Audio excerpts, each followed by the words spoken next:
శ్రీ గురుభ్యో నమః. శ్రీ మహాగణపతే నమః. వారఫలాల కార్యక్రమానికి స్వాగతం.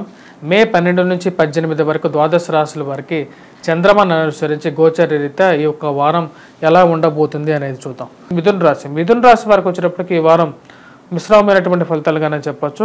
15వ తారీఖు వారం ప్రథమంలో అనుకూలమైనటువంటి ఫలితాలు ఎక్కువగా పొందగలుగుతారు. వారం 15వ తారీఖు తర్వాత నుంచి వీరికి కొంచెంగా సామాన్యమైనటువంటి ఫలితాలు పొందడం జరుగుతుంది అన్నమాట. వారం ప్రథమంలో వచ్చేటప్పటికి వృత్తిపరంగా వ్యాపార పరంగా కూడా అనుకూలమైనటువంటి ఫలితాలు పొందడం అనేది జరుగుతుంది.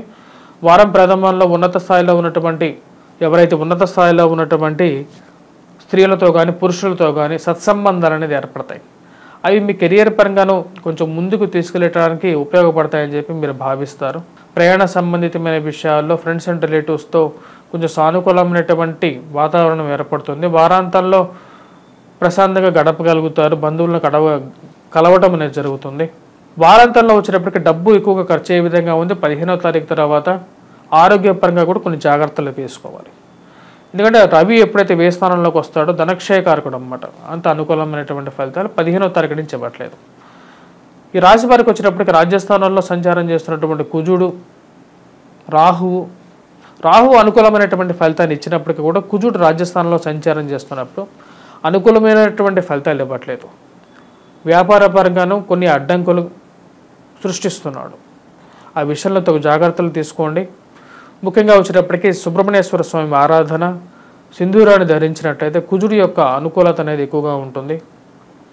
ప్రతి మంగళవారం పూట వీలైన సార్లు శనివారం పూట కూడా వచ్చేటప్పటికి ముఖ్యంగా హనుమాన్ టెంపుల్, హనుమాన్ దేవాలయానికి వెళ్ళండి, హనుమంతుడిని పూజించండి.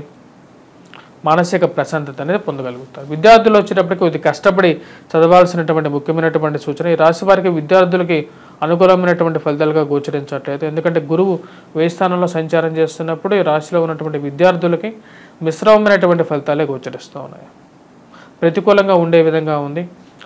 సెల్ఫ్ డ్రైవింగ్ విషయంలో జాగ్రత్తలు అనేది అవసరం. కారు కానీ బైక్ కానీ మీరు డ్రైవ్ చేసేటప్పుడు 1-2 సార్లు జాగ్రత్తతో కూడుకున్నటువంటి ప్రయాణం అనేది ముఖ్యం. ఆ విషయం గుర్తుపెట్టుకోండి. తల్లిగారి ఆరోగ్య సంబంధితమైన విషయాల్లో తగు జాగ్రత్తలు తీసుకోవాలి. మరియు అదేవిధంగా గృహ కొనుగోలు, వాహన కొనుగోలు సంబంధితమైన విషయాలు తెలియనటువంటి వ్యక్తులను నమ్మి మీరు డబ్బులు వారి చేతిలో పెట్టినైతే అబాస్ పాలవటం అనేది జరుగుతుంది అన్నమాట. మోసపూరితమైనటువంటి స్వామీజీలు, దొంగ స్వామీజీలను నమ్మద్దు. తగు జాగ్రత్తలు తీసుకుంటే వారికి దూరంగా ఉండటం అనేది సర్వశ్రేష్టంగా చెప్పడం జరుగుతుంది. చేసుకోవాల్సినటువంటి పరిహారాల్లో ముఖ్యంగా వచ్చేటప్పటికి సూర్యారాధన అనేది చాలా ముఖ్యం. అనునిత్యం దత్తాత్రేయ స్వామిని పూజించండి. సూర్యుడికి అర్ఘ్యాన్ని సమర్పించండి.